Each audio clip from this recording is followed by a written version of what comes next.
Hello friends, study 71 YouTube channel से मैं धर्मेंद्र कुमार आप सभी को स्वागत करता हूं। दोस्तों, आज का जो टॉपिक है राष्ट्रपति। आज हम राष्ट्रपति के बारे में पढ़ेंगे। तो राष्ट्रपति के बारे में भाग 5 में दिया गया है। उसके बाद राष्ट्रपति का जो पद होता है अनुच्छेद 52 में दिया गया है। उसके बाद ये ब्रिटेन के संविधान से राष्ट्रपति का पद लिया गया है और भारत का प्रथम नागरिक राष्ट्रपति को माना जाता है।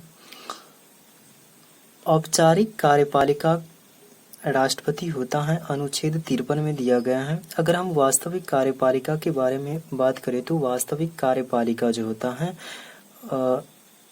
पीएम का जो मंत्रिमंडल होता है वही वास्तविक कार्यपालिका होता है।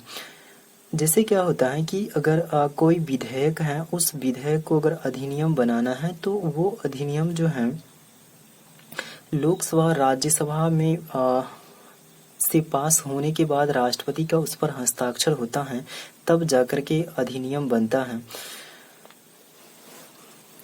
उसके बाद राष्ट्रपति बनने के लिए योग्यता क्या क्या होनी चाहिए, तो योग्यता अनुच्छेद 58 में दिया गया है और भारत का नागरिक हो और वह 35 वर्ष पूरा कर चुका हो, लोकसभा सदस्य बनने योग्य हो और पढ़े लिखे या साक्षर होना चाहिए, केंद्र व राज्य सरकार के अधीन लाभ के पद पर न हो। अब इतना तक तो क्राइटेरिया पूरा कर लिया गया और उसके बाद जो है यहाँ पर एक और कंडीशन है, जैसे कि इसमें 50 प्रस्तावक और 50 अनुमोदक होना चाहिए। तो सांसद और विधायक जो हैं इस राष्ट्रपति बनने वाले जो उम्मीदवार होता है उनका समर्थक के रूप में 50 प्रस्तावक और 50 अनुमोदक होना चाहिए। 100 समर्थकों की जरूरत होता है और इन समर्थकों से 15-15 हजार रुपए जो है चुनाव आयोग के द्वारा जो है आरबीआई में जमानत के रूप में रखा जाता है।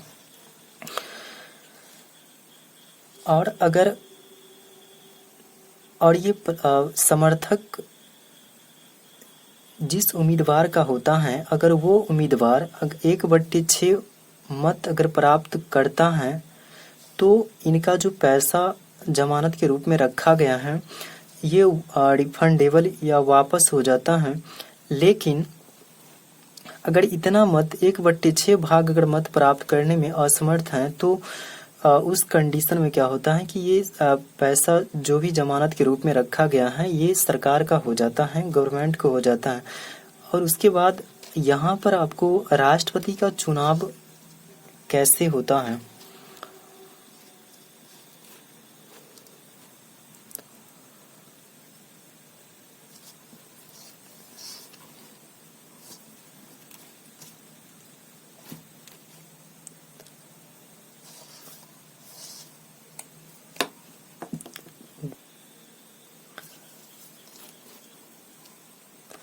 राष्ट्रपति का चुनाव अनुच्छेद 54 में दिया गया है। उसके बाद जो है राष्ट्रपति का चुनाव निर्वाचक मंडल द्वारा होता है और राज्यसभा और लोकसभा के निर्वाचित सदस्य इसमें भाग लेते हैं राष्ट्रपति के चुनाव में, और जबकि मनोनीत सदस्य इसमें भाग नहीं लेते हैं। राज्यसभा से 12 और लोकसभा से 2 मनोनीत सदस्य होते हैं जो राष्ट्रपति के चुनाव में भाग नहीं लेते हैं।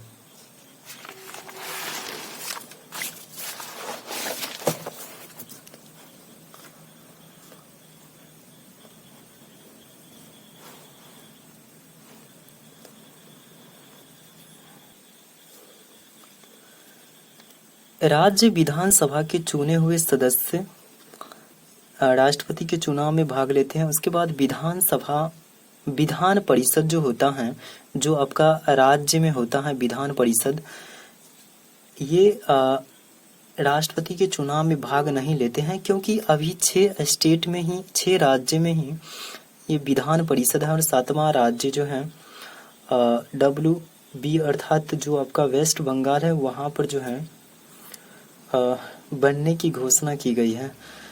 केंद्र शासित प्रदेश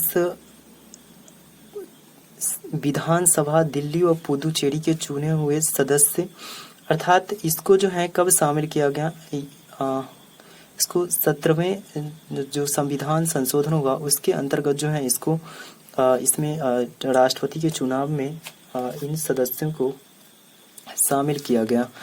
उसके बाद यहाँ पर आपको चुनाव का स्वरूप कैसा होता है ये अनुच्छेद 55 में दिया गया है।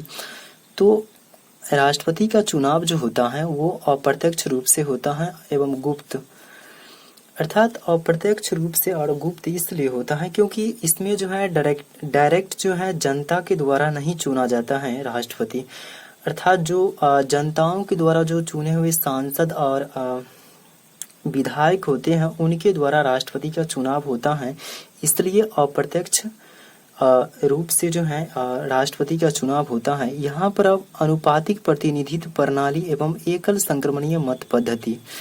अनुपातिक प्रतिनिधित्व प्रणाली का मतलब हुआ,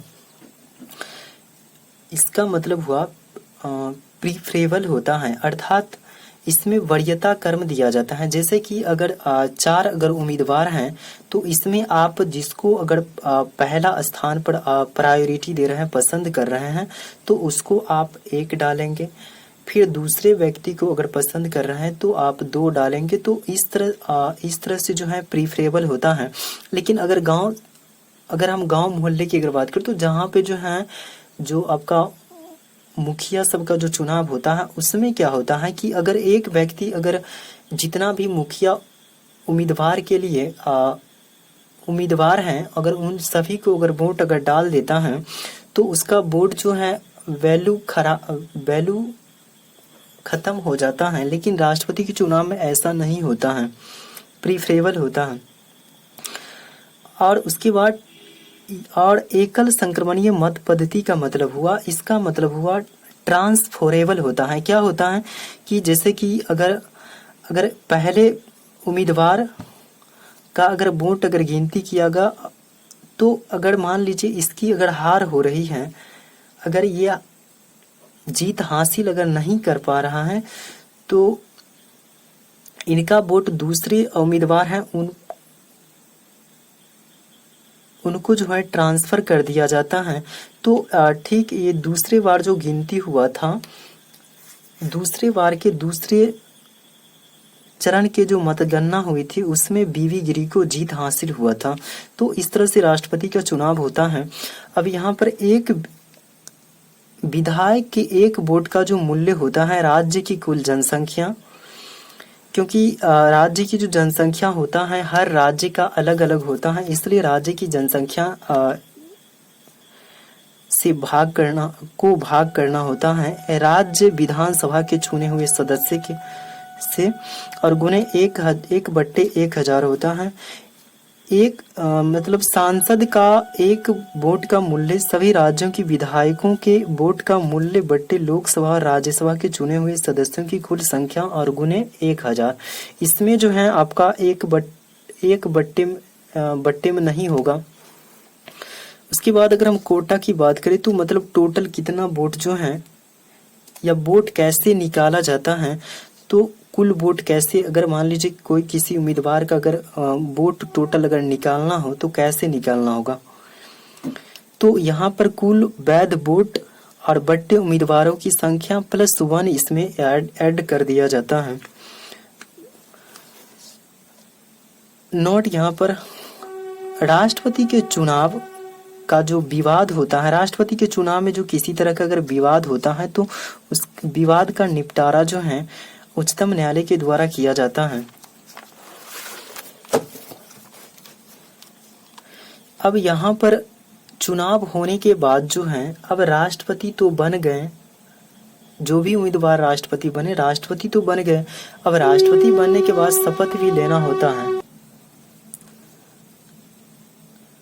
अब राष्ट्रपति चुन लिए गए, लेकिन अब यहाँ पर राष्ट्रपति को शपथ लेना होता है। तो अनुच्छेद 60 में दिया गया है राष्ट्रपति की शपथ के बारे में। तो ये मुख्य न्यायाधीश के समक्ष शपथ ग्रहण करता है या इनके अनुपस्थिति में सर्वोच्च न्यायालय के वरिष्ठ न्यायाधीश के समक्ष शपथ ग्रहण करता है। और राष्ट्रपति का कार्यकाल अनुच्छेद 56 में दिया गया है और शपथ के समय से 5 वर्ष तक राष्ट्रपति का कार्यकाल रहता है। और त्याग पत्र जो होता है, राष्ट्रपति त्याग पत्र वाइस प्रेसिडेंट अर्थात उपराष्ट्रपति को सौंपता है। और पुनः निर्वाचन क्या होता है, तो राष्ट्रपति का पुनः निर्वाचन अनुच्छेद 57 में दिया गया है। एक व्यक्ति राष्ट्रपति जितना बार चाहे बन सकता है। डॉक्टर राजेंद्र प्रसाद 2 बार राष्ट्रपति बने, जबकि अगर हम यूएसए की बात करें, संयुक्त राज्य अमेरिका की, तो वहां पर क्या है, तो वहां पर एक व्यक्ति मात्र 2 बार ही राष्ट्रपति बन सकता है। अब उसके बाद यहाँ पर रिक्त पद भरना, राष्ट्रपति का पद अगर खाली रहता है तो उसको कितना दिन के बाद भरना होता है, तो 6 माह के भीतर भरना होता है।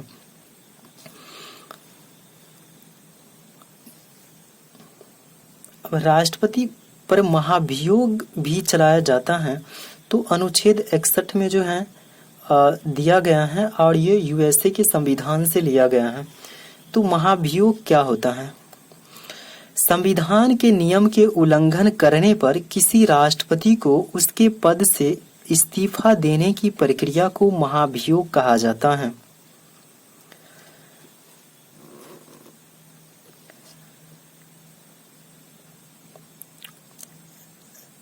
चौदह दिन पहले राष्ट्रपति को यह नोटिस दिया जाता है कि आपने संविधान के नियम का उल्लंघन किया है, इसलिए आपको इस्तीफा देना होगा।